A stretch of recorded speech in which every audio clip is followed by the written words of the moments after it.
Police officers protect us from the evil people out there, but what if they turn out to be one among them? Today, we are going to reveal 3 female police officers who became the most wanted criminals and committed the unthinkable. Who are these female police officers? What did they do? Rose Valentino was a highly skilled police officer who had shown her immense dislocation and hard work towards her occupation in the police service. But an incident threw her off from her good record track and cut her name forever from the Cincinnati police officer list. She said she became angry after a teenage student gave her the middle finger when she was over at Western Hills High School. She was a star looked upon by her fellow officers. Her appearance in the TLC reality tube show gained her several fans. She had a positive attitude and was on good terms with most of the people she came across. On April 5, 2022, Rose Valentino was on duty and was driving her police car. She was heading to the district police station to hand over a report when she noticed disturbing traffic caused by many cars parked near Western Hills University High School. She was in the driveway and found it very difficult to drive as these cars were linked up before her as an obstacle.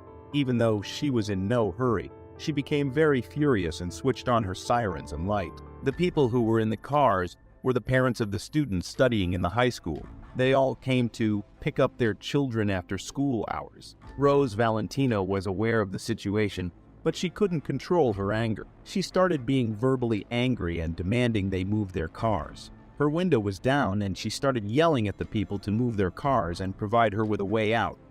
A black male student was fossa pointed with the furious behaviors of Rose Valentino Demguille. He put up his middle finger. This was spotted by those, and she became even more furious. She reached a stage where she was no longer in control of her emotion. She started verbally abusing the boy by speaking mean words. She then started shouting the N-word, and this was heard by the crowd. Her frustration was due to the long lines of traffic and the ignorance shown by the people who did not move their cars. The incident was known to the public as it was recorded by the board camera in her car. Otherwise, she would have escaped the situation way before. As it was a recorded incident and primary evidence is there, actions had to be taken against her. The white police officer uses racial slurs against a high school student. This was the heading that covered all the newspapers and media. Rose Valentino was the one who claimed that the student showed her the middle finger. She has no evidence to prove her claim. Her board camera only recorded her racial slurs and aggressive behaviors. The student was not even visible in the board camera. Her claims will not stand on their own in court. She needs to prove it with evidence. As we look into the matter, we understand that Western Hills University High School is primarily filled with black students. Around 70% of the classroom strength is occupied by black students, was the interim police officer, and she thoroughly checked the circumstances and reason for Rose to lead up to get sort of character. City officials approved the recommendation of Teresa. Rose Valentino no longer enjoyed her role in the police service. The Cincinnati Police Department did not want a person like Rose Valentino to work for them. The next story is about Megan Hall, a patrol officer of Laverne. Her story would shock you forever. 4 officers got suspended along with Megan Hall for engaging in sexual acts during service. Juan Lugo Piers, Lewis Powell, Seneca Shields, and Henry T. McGowan were the 4 police officers who got the suspension. What did they do? What were the offenses they committed? Patrick Magliocco, Larry Holliday, and Gavin Schuberl were faced with immediate suspension. Jason Cole, Laverne's mayor, received information that Megan was having several affairs in her department. An investigation was conducted to find out the truth. Magliocco was the first to admit to having sex with her, and she even kissed his wife after discovering that he had an open marriage. Since the spring of 2022, Magliocco and his wife was engaging in sexual acts with Hall. They were even caught by her husband, but were not accused of anything severe. Powell was married when he had oral sex with Megan while on duty. He came to know that Hall had multiple partners, and this led him to confess his doings to his wife and come clean before her. Seneca Shields was the difficult one among these police officers, as he denied having any kind of sexual relation with Hall. When investigated further, he revealed that they were engaged in oral sex at the department's gym. They did these acts while being on duty.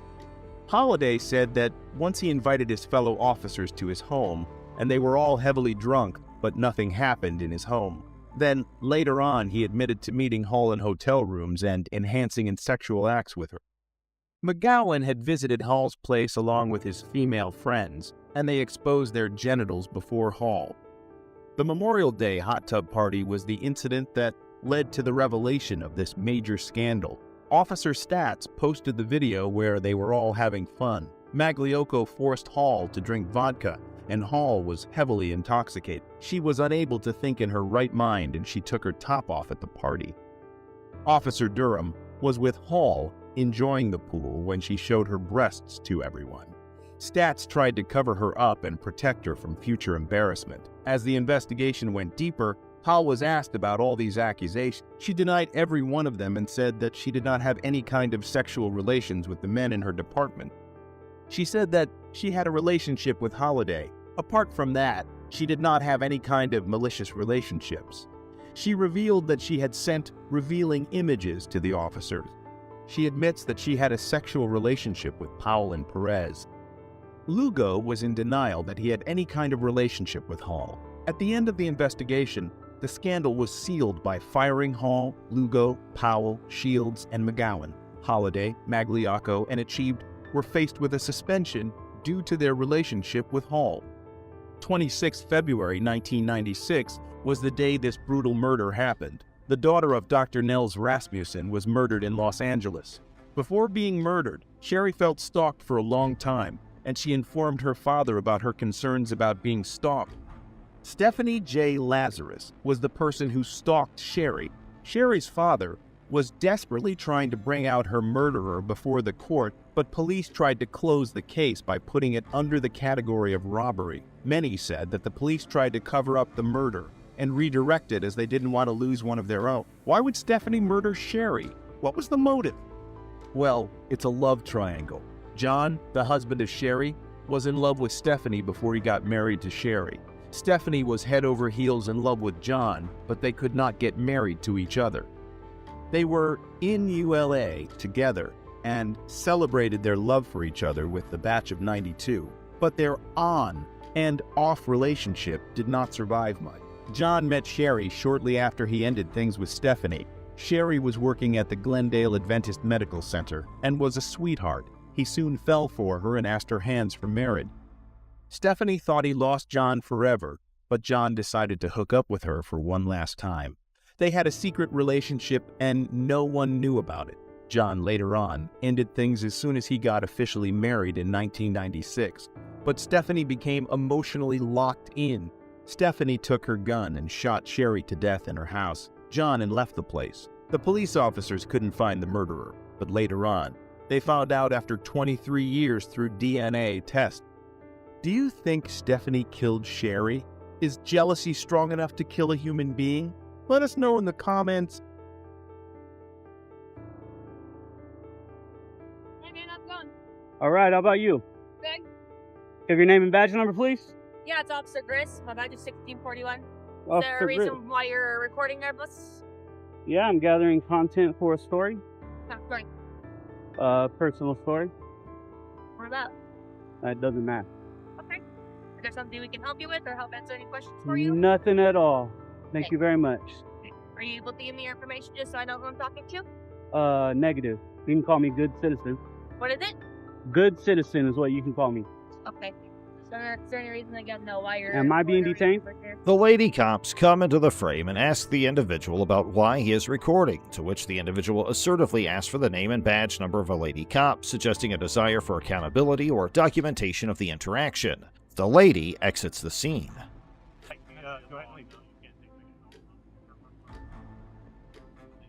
I know I'm not on state grounds, You though. are.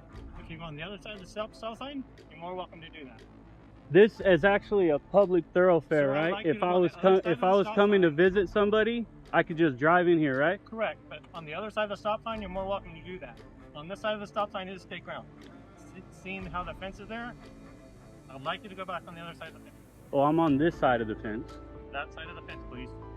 I'm not sure that I have to, boss. I'm asking you. I'm asking nicely. No, I don't understand. wanna- I understand that. I understand you're asking me nicely, but I'm not sure that I have to do that. I'm here to get some footage. I'm a journalist doing gathering footage. Can I see your ID, credentials?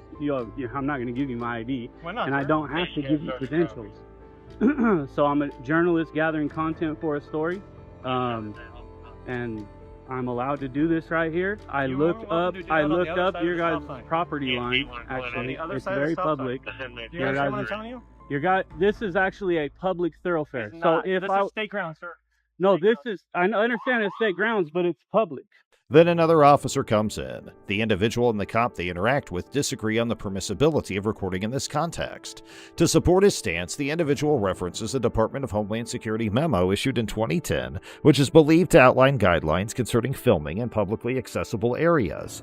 Amidst the discussion, the individual firmly asserts their identity as a journalist and their purpose of gathering content for a story. This claim is used as a basis for refusing to provide identification when requested. Now, is that a law or a policy? Policy. There's no filming on state grounds. You said it's a You're gonna need policy? to go on the other side of the ground. Is it a policy? You said it's a policy, right? Correct. It's our state policy. State policy. You cannot film on grounds. I need you to go back over there. Okay, policies don't trump rights. All right. So I need you to go on the other side. Over there. Or I will go call the police. okay, I mean I understand you Is that- can call the that- police, is that- but they're is that gonna the the direction we police wanna are go? gonna no, not really, but they're gonna Because educate you.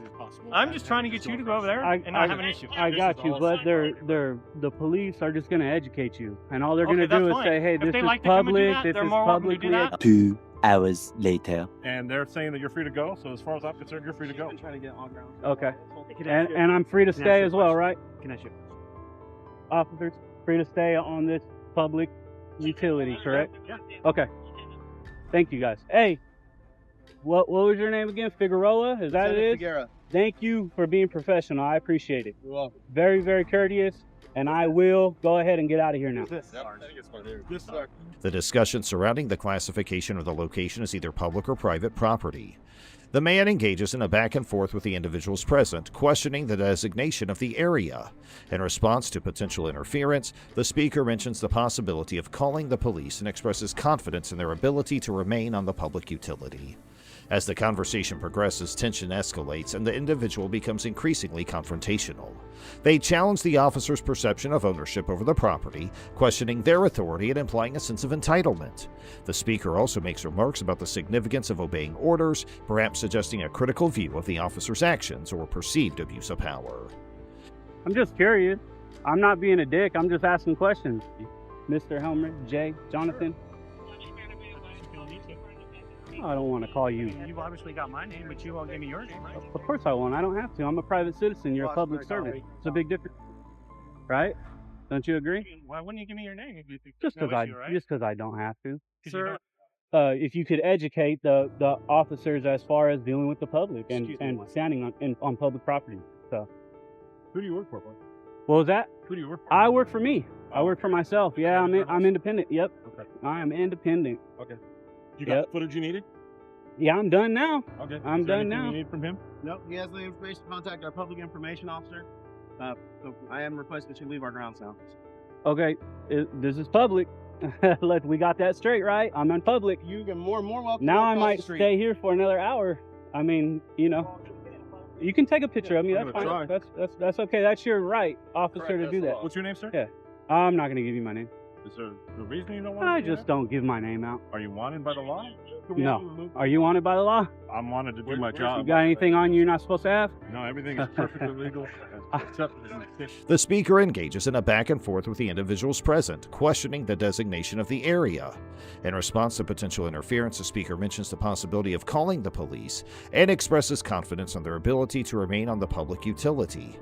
As the conversation progresses, tension escalates, and the speaker becomes increasingly confrontational. They challenge the officer's perception of ownership over the property, questioning their authority and implying a sense of entitlement. The individual mentions being independent and concludes the interaction by stating they're done filming. The individual comments on the desecration of the U.S. flag on an officer's uniform and criticizes their attitude about it. Now let's move to another video. Okay. Do you have any ID on you, man? Nope, I don't need to provide that. 32 code probably out with 1. Like, you do not run stop like you get a stop across the street. You get a stop the line. I think sure.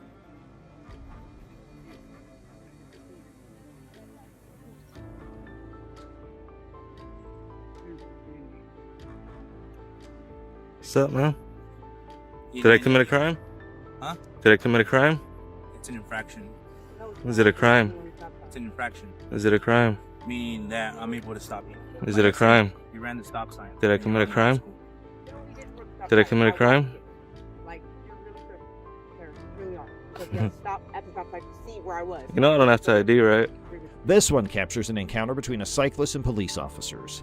The cyclist questions the officers about stopping him from running a stop sign. You ain't got nothing better to do or what? What's that? You don't got nothing better to do or what? As far as what? Like, going out and doing your job. This is part of my job. This is serving the public? Yes. What are you doing right now? Making sure you don't drive, run a stop sign, and the vehicle hits you. Or causing that driver to swerve, and then... Oh, so you can't just come and tell me? You have to get my identification for that? Yes, we do the same with everybody. You do? What's the reason for identification? So I know who you are. For what? Why do you want to know who I am? I explained it to you because you ran the stop sign on your Because I ran the stop sign? Yes. Weren't you at a, didn't you have somebody pulled over right now? I didn't, no. You didn't? Is that right? Our gang officer. There was two of you, and that wasn't you right now? There's more than one of us. That wasn't you right now? Are you sure? Yes. Okay. Our gang officers. You ain't got nothing better to do or what? What's that? You don't got nothing better to do or what? As far as what? Like, going out and doing your job. This is part of my job. This is serving the public? Yes. What are you doing right now? Making sure you don't drive, run a stop sign, and the vehicle hits you. Or causing that driver to swerve, and then... Oh, so you can't just come and tell me? You have to get my identification for that? Yes, we do the same with everybody. You do? What's the reason for identification? So I know who you are. For what? Why do you want to know who I I am? explained it to you because you ran the stop sign on your Because I ran the stop sign? Yes. Weren't you at a, didn't you have somebody pulled over right now? I didn't, no. You didn't? Is that right? Our gang officer.